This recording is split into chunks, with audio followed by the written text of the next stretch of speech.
Good Friday to everybody. Thanks for clicking on to today's European Outlook. It is the final European Outlook of the working week. As always, a busy weekend coming up. The Tropical Outlook tomorrow, and then the live stream will be at 4 p.m.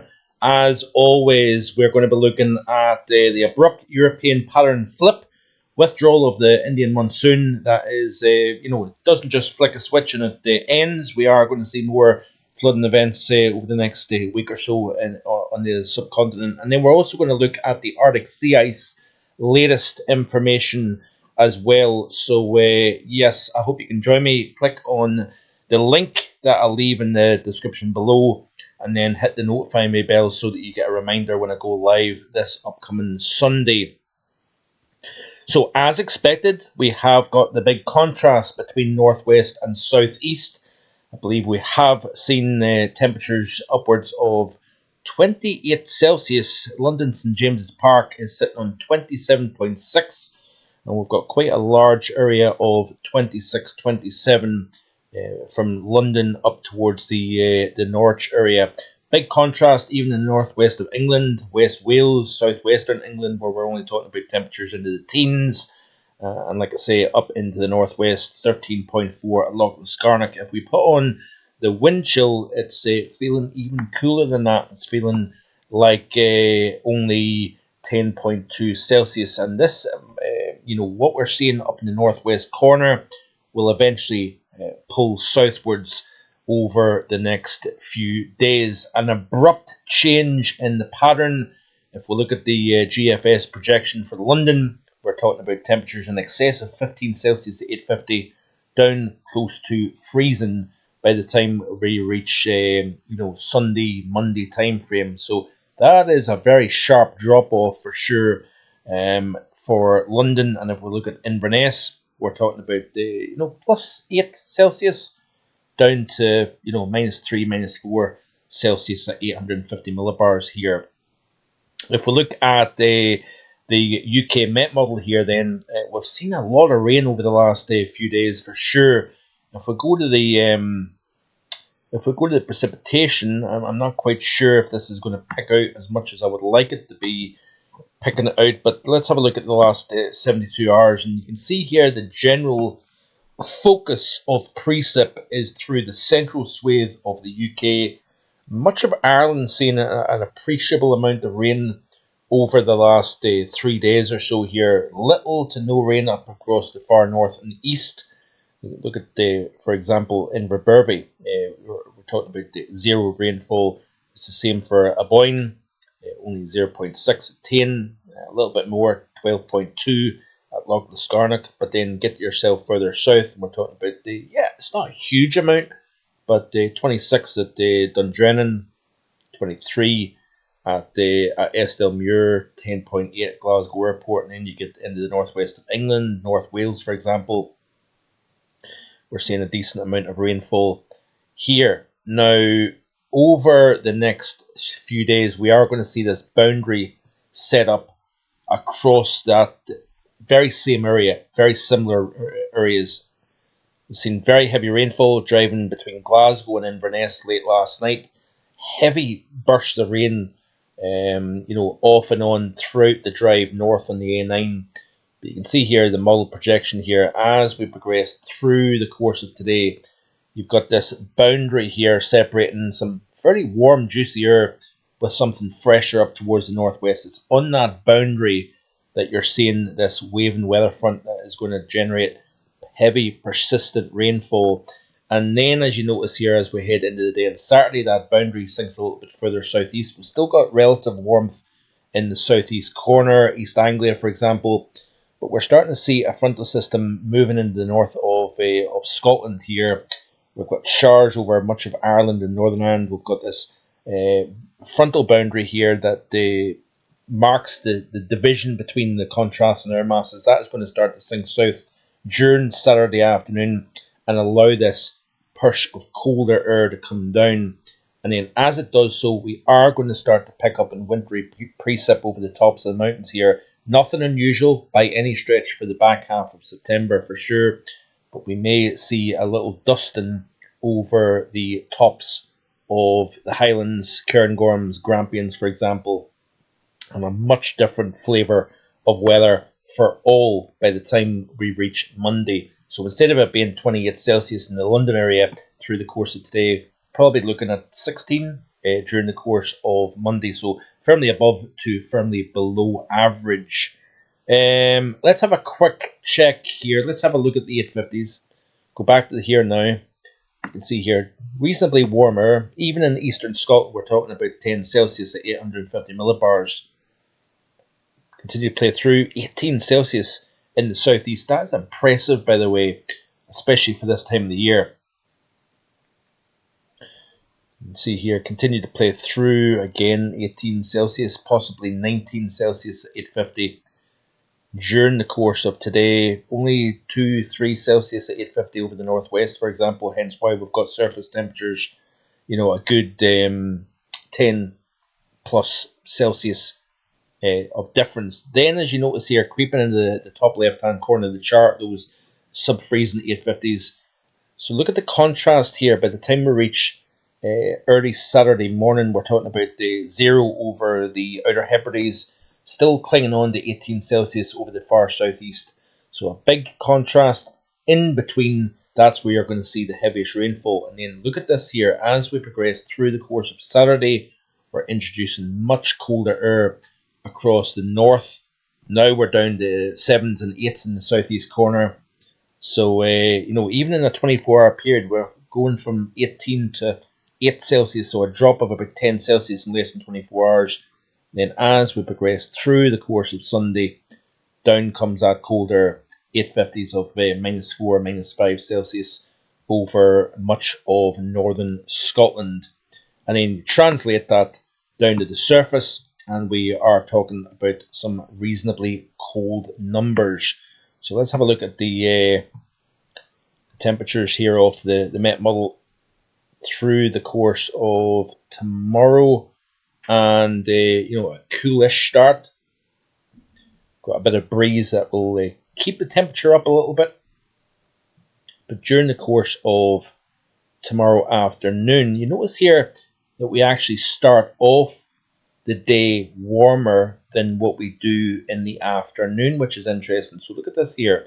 Skip back to about say 9Z. We're talking about 12 to 14 Celsius Inverness to Elgin, for example, here.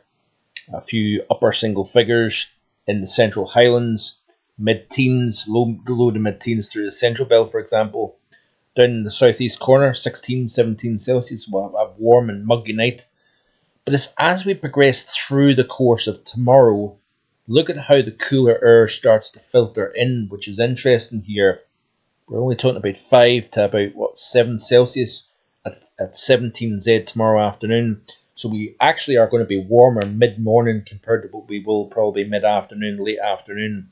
So that's rather interesting to see. And then as we continue to play through, you can start to see the colder air moving in. And we could see a reasonably decent frost in inland areas during the course of Sunday. It depends on clear skies and light winds, obviously. And then as we play into the day on Monday, you can see here quite a widespread low to mid single figures up and down most of the UK. And daytime maximums, let's have a look at Sunday afternoon here. So at 15Z, we're talking about temperatures 10, if you're lucky, probably across the north. Maybe mid-teens in the Central Belt, for example. In the north of England, we're talking about 8, in some higher spots, for example, to maybe 13 Celsius, 14 Celsius in urban areas such as Liverpool, Manchester, Leeds, for example. Clinging on to mid-teens, perhaps in the southeast corner, Kent, Sussex. But even in the South Midlands here at 15Z on Sunday, we're only talking about 9-10 Celsius here. That is a big, big difference. Into the day on Monday afternoon, we're generally talking about upper single figures, low teens for many areas. Look at even London area, 15 Celsius probably at best. So that is quite a shock to the system, that is for sure. Let's have a very quick check actually at snow. Just out of interest, I noticed I've looked to see if it was showing any sort of snow depth on the model here for later Saturday and particularly into Sunday. Just want to have a quick check here to see if it's sniffing anything out for the time. See, yep, that's the first I've seen here. So a little speck. Yeah, it's over the top of Ben McDouey, for example, at the over 4,000 feet, one of the highest points in the UK for sure. But nevertheless, interesting to see that as we start to see winds and showers coming in from a more northerly direction, and then there's nothing really after that. So let me see here. Precipitation. This is a temperature anomaly for the month to date here. So this is as of Friday the 19th of September here. Generally average to above average in terms of temperatures. Average Northern Ireland and the Republic of Ireland, which is interesting. I want to show you also this chart here. This is the day 3 through 7. Let's update this because it'll be slightly out of date. This is the upcoming 7-day period.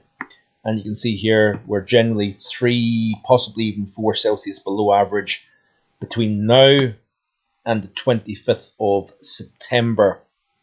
So this is the UK, obviously, and Ireland specifically.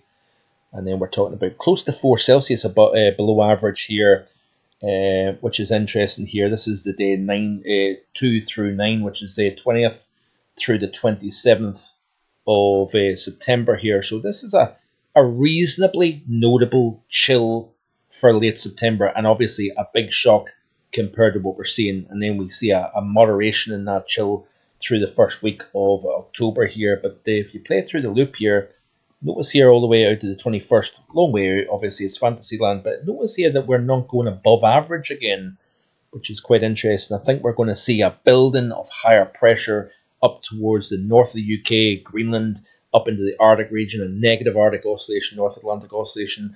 We've got the tropical storm Gabrielle. Let's have a quick check to see the latest information on that. It remains a tropical storm. It was struggling big time yesterday. Still 50 mile per hour sustained winds. We've got a lot of dry air. We had strong shear coming out of the southwest during the course of yesterday.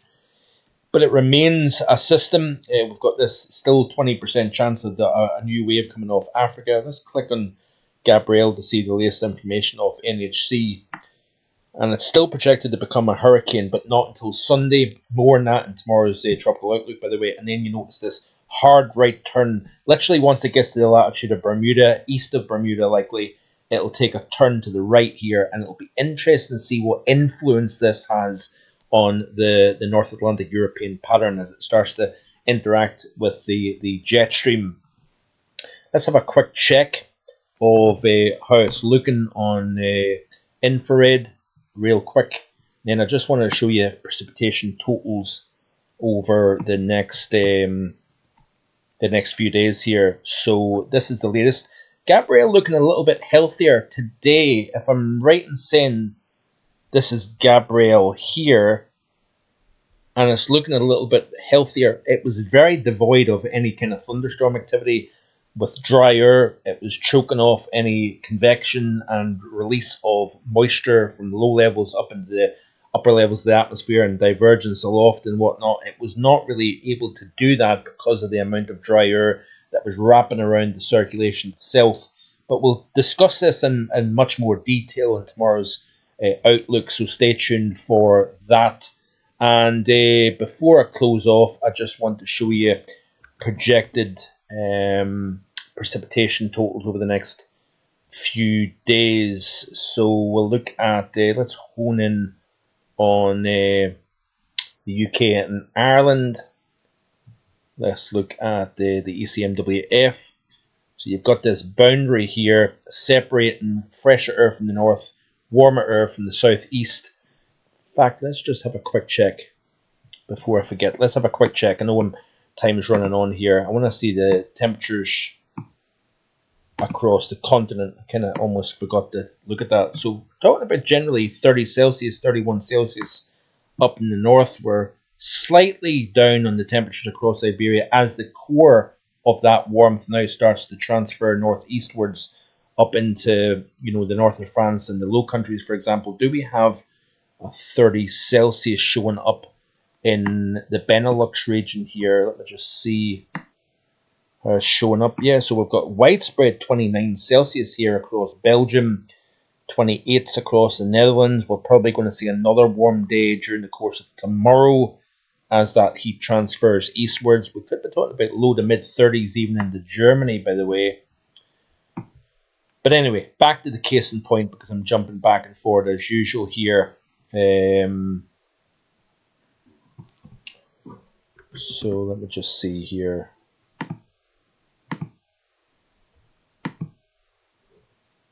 Precipitation.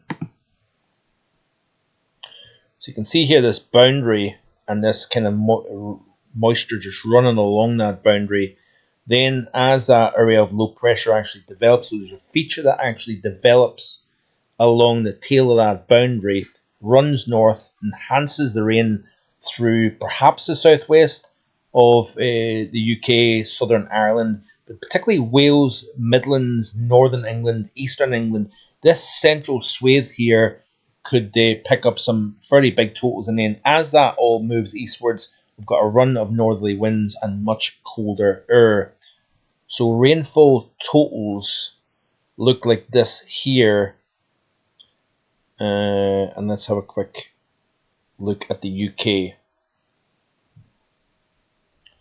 See what is shown here. So again, obviously we've seen a decent amount of rain. This is over the next 24 hours or so. We're picking up that slice. There's two areas through northwest Wales, West Midlands, extending south of Manchester. Here we've got a core of 30 plus millimeters of rain.